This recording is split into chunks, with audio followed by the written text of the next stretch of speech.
दोस्तों अगर आपने इस वीडियो पे क्लिक किया है तो वीडियो को छोड़ के मत जाना, वीडियो बहुत ही ज़्यादा इंफॉर्मेटिव है।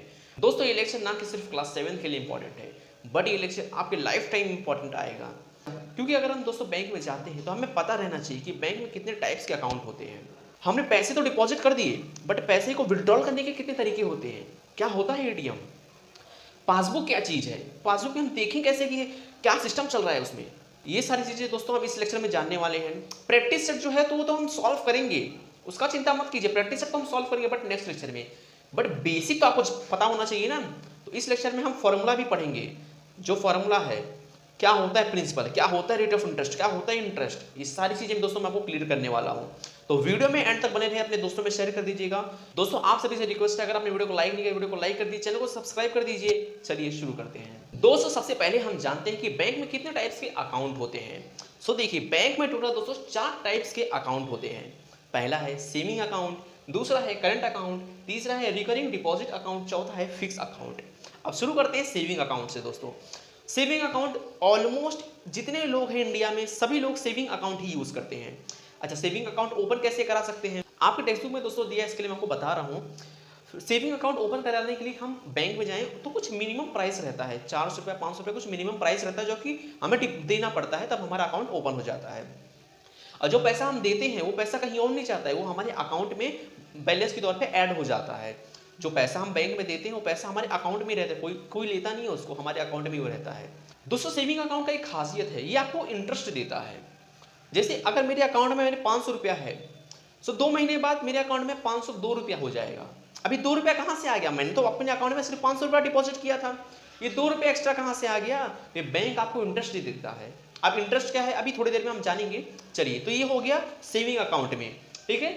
करंट अकाउंट क्या होता है दोस्तों, करंट अकाउंट ऐसा अकाउंट है जो कि सिर्फ बिजनेसमैन या फिर टीचर्स यूज करते हैं, जो मतलब बड़े बड़े अमाउंट्स में डील करते हैं, या फिर जिसकी सैलरी सीधा अकाउंट में आती है, वो सब के लिए करंट अकाउंट रहता है।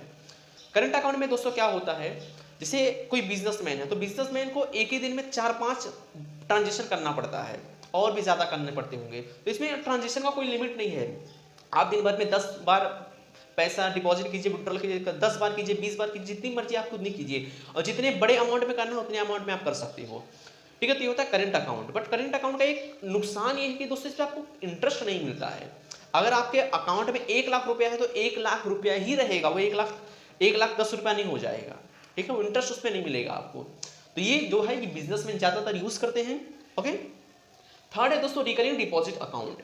अभी रिकरिंग डिपॉजिट अकाउंट दोस्तों जो है ये अकाउंट होल्डर के ऊपर डिपेंड करता है, जिसका अकाउंट है उसके ऊपर डिपेंड करता है कि वो मंथ एंड में कितना रुपया बैंक में डिपॉजिट करना चाहता है, उतना रुपया कर सकता है। समझिए जिसका अकाउंट है उसको लग रहा है कि 500 रुपया बैंक में डिपॉजिट कर देता हूं, तो 500 रुपया कर दो, कोई आपको कुछ नहीं बोले कि 500 रुपया क्यों किए, 1000 क्यों नहीं किए, आपके ऊपर अकाउंट होल्डर के ऊपर डिपेंड करता है, ओके। देन नेक्स्ट है दोस्तों फिक्स अकाउंट।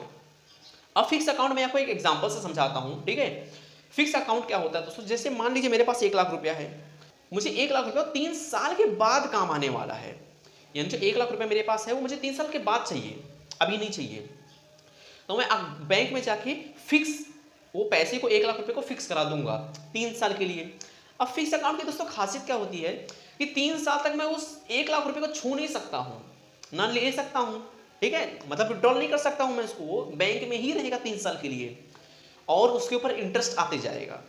1 लाख रुपया फिक्स कराया हूँ, तो जब मैं 3 साल बाद लूंगा तो मुझे 1 लाख नहीं मिलेगा, 1,10,000 1,50,000 ऐसे मिलेगा, यानी उस 1 लाख पे मुझे इंटरेस्ट भी मिलेगा बैंक की तरफ से। बैंक हमें कुछ एक्स्ट्रा पैसा देता है, तो वो होता है दोस्तों इंटरेस्ट। अब दोस्तों बैंक में तो हमने पैसे डिपॉजिट कर दिए, बट उसे विड्रॉल करने का क्या तरीका होता है, पैसे तो हमने डिपॉजिट कर दिए, उसे निकालेंगे कैसे। उसे निकालने के लिए देखिए एटीएम एक तरीका होता है, जो एटीएम मशीन होता है, आपने देखा होगा एटीएम मशीन, तो उससे भी हम पैसे निकाल सकते हैं। अच्छा, एटीएम को दोस्तों फुल फॉर्म क्या है, ऑटोमेटिक टेलर मशीन। ये आपके पेपर में फिलअप में 1 मार्क्स से क्वेश्चन पूछ सकता है, फुल फॉर्म ऑफ एटीएम, तो आपको पता रहना चाहिए ताकि आपका 1 मार्क्स ना घटे, ओके। देन क्रेडिट कार्ड होता है, क्रेडिट कार्ड से भी हम अपने पैसे को पे कर सकते हैं। डेबिट कार्ड है, डेबिट कार्ड से भी हम अपने पैसे निकाल सकते हैं, ठीक है। मान लीजिए कहीं शॉपिंग करने गए, हमारे पास कैश नहीं है, तो हम अपना क्रेडिट कार्ड या डेबिट कार्ड शॉपकीपर को दे देंगे, तो उसको स्विप करके पैसा ले लेगा, ठीक है। एक तरीका दोस्तों होता है चेक का, ठीक है। चेक जब हम करके चेक से भी हम पैसे विड्रॉल कर सकते हैं। तो ये तरीका हो गया कैसे हम पैसे निकाल सकते हैं। दोस्तों पासबुक एक ऐसी कुंजी है जो कि आपको बताती है कि आप महीने भर में कितना खर्चा किए हो, कहाँ कहाँ किए हो, किस किस तरीके से किए हो। जैसे कि दोस्तों अगर हम पेज नंबर 70 पे जाएं तो वहाँ पे देखिए आपको ऊपर एक बॉक्स बना है जो कि पासबुक का एक पेज का बॉक्स है। ओके, तो यहाँ देखो, अगर यहाँ पे तो देखो 2 तारीख 2 महीना 2016, आप अपना टेक्स्ट बुक में देखिए, कैश दिया है, डिपॉजिट किया है, 1500 रुपया डिपॉजिट किया है। ओके, तब उसके अकाउंट में कितना रुपया होगा टोटल, उसके अकाउंट में होगा 7000 रुपये। देन 8 तारीख को उसने चेक डिपॉजिट किया है 5000 रुपये का, तो 7000 में 5000 अगर प्लस करोगे तो 12000 हो जाएगा। देन फिर 12 तारीख को चेक से विड्रॉल किया है, अभी मैंने आपको बताया था चेक से भी हम विड्रॉल कर सकते हैं। तो देखो 12 तारीख को चेक से पैसा निकाला है, कितना निकाला 3000, तो 12000 में से 3000 निकालेंगे तो 9000। 15 तारीख को दोस्तों सेल्फ मतलब खुद जाके पैसा निकाला है, तो कितना निकाला है 1500 रुपया, तो टोटल उसके अकाउंट में बचा है 7500 रुपीज। अब 26 तारीख को दोस्तों देखिए उसके अकाउंट में इंटरेस्ट आया है, 135 रुपया इंटरेस्ट उसके अकाउंट में डिपॉजिट हुआ है। 26 तारीख को उसको इंटरेस्ट मिला है, उसके बैंक में डिपॉजिट हुआ है 135 रुपीज। देखो अगर 15 तारीख को देखो तो उसके अकाउंट में कितना रुपया है 7500, बट 26 तारीख को उसको इंटरेस्ट मिला है, बैंक की तरफ से बोनस इंटरेस्ट मिला है, कितना 135 रुपीज। तो टोटल उसके अकाउंट में कितना रुपया हो गया 7635 रुपीज। तो दोस्तों ये जो पासबुक है इससे हम चेक कर सकते हैं कि महीने भर में हमने क्या किया है, कहाँ से पैसा आया है, कहाँ पैसा गया है, मतलब पूरा आपको हिसाब किताब मिल जाएगा। दोस्तों इस चैप्टर के लिए हमें 2 फॉर्मूले जो पता होने चाहिए। क्या है 2 फॉर्मूला? एक है दोस्तों इंटरेस्ट, अगर आपको क्वेश्चन में इंटरेस्ट फाइंड करना रहा तो उसका फॉर्मूला क्या है, principal into R into T upon 100। देखो पी मतलब क्या है प्रिंसिपल, आर मतलब रेट ऑफ इंटरेस्ट, टी मतलब टाइम। अब प्रिंसिपल मतलब क्या होता है दोस्तों, जैसे मैं अपने अकाउंट में 2000 रुपये डिपॉजिट किया, कितना किया 2000, तो 2000 मेरा प्रिंसिपल हो गया। मैंने अपने अकाउंट में 2000 रुपये डिपॉजिट किया तो 2000 मेरा प्रिंसिपल हो गया। अब बैंक ने मुझे 1 महीने बाद 2000 पे 5 रुपये इंटरेस्ट दिया है, तो जो 5 रुपये है दोस्तों क्या हो गया मेरे लिए इंटरेस्ट हो गया है। मैंने तो बैंक में सिर्फ 2000 रुपये डिपॉजिट किए थे, अगले महीने जब मैं गया तो बैंक में देखा 2005 रुपये है, तो 5 रुपये कहाँ से आ गए, ये बैंक ने इंटरेस्ट दिया है। ठीक है, तो ये जो आई है ये इंटरेस्ट है ना, जो मैं इंटरेस्ट अभी फाइंड करें तो वो इंटरेस्ट है। ठीक है, रेट ऑफ इंटरेस्ट क्या है दोस्तों, रेट ऑफ इंटरेस्ट मतलब होता है बैंक आपको कितना परसेंट इंटरेस्ट दे रहा है। आपको बैंक 1% दे रहा है, 0.4% दे रहा है, कितना परसेंट बैंक आपको इंटरेस्ट दे रहा है आपके अमाउंट के ऊपर, तो वो है रेट ऑफ इंटरेस्ट। टाइम मतलब कितने टाइम के लिए जो आपने पैसा डिपॉजिट किया है वो है। ठीक है, तो ये हो गया फॉर्मूला इंटरेस्ट के लिए, P into R into T upon 100। दोस्तों मैंने अपने अकाउंट में 2000 रुपये डिपॉजिट किए थे, ठीक है, 1 महीने बाद गया तो मैंने देखा मेरे अकाउंट में 2010 रुपये है। अब मैं शॉक हो गया कि 10 रुपये कहाँ से आ गए भाई, तो 10 रुपये मेरा इंटरेस्ट है। ठीक है, तो देखो ध्यान से देखना, टोटल अमाउंट कितना हुआ मेरे बैंक में 2010 रुपया हो गया। समझ में आ रही है बात।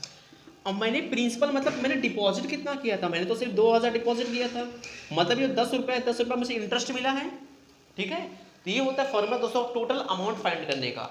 ठीक है, टोटल अमाउंट मतलब कितना रुपया आपने डिपॉजिट किया था, कितना रुपया आपको इंटरेस्ट मिला, यानी प्रिंसिपल प्लस इंटरेस्ट होता है टोटल अमाउंट। सो इस तरह से दोस्तों जो बेसिक था, जो फॉर्मूले थे, जो कि आपको पता होने चाहिए थे, काफी सारी इन्फॉर्मेशन मैंने आपको इस वीडियो में दी है, तो वीडियो काफी ज्यादा इन्फॉर्मेटिव था। आई होप आपको समझ में आया होगा। नेक्स्ट लेक्चर में दोस्तों हम प्रैक्टिस सेट जो 40 है इसे सॉल्व कर रहे होंगे। ये लेक्चर पे सभी दोस्तों में शेयर कर दो, क्योंकि लेक्चर बहुत इंपॉर्टेंट है, ना कि ये लेक्चर सिर्फ आपके क्लास 7 के लिए इंपॉर्टेंट है, बट आपके लाइफ टाइम ये लेक्चर काम आएगा, ये इन्फॉर्मेशन आपके काम आएगी। तो वीडियो को रिक्वेस्ट कर रहा हूँ, लाइक कर दो, शेयर कर दो, सब्सक्राइब कर दो चैनल को। मिलते हैं नेक्स्ट लेक्चर में, till then be safe, bye.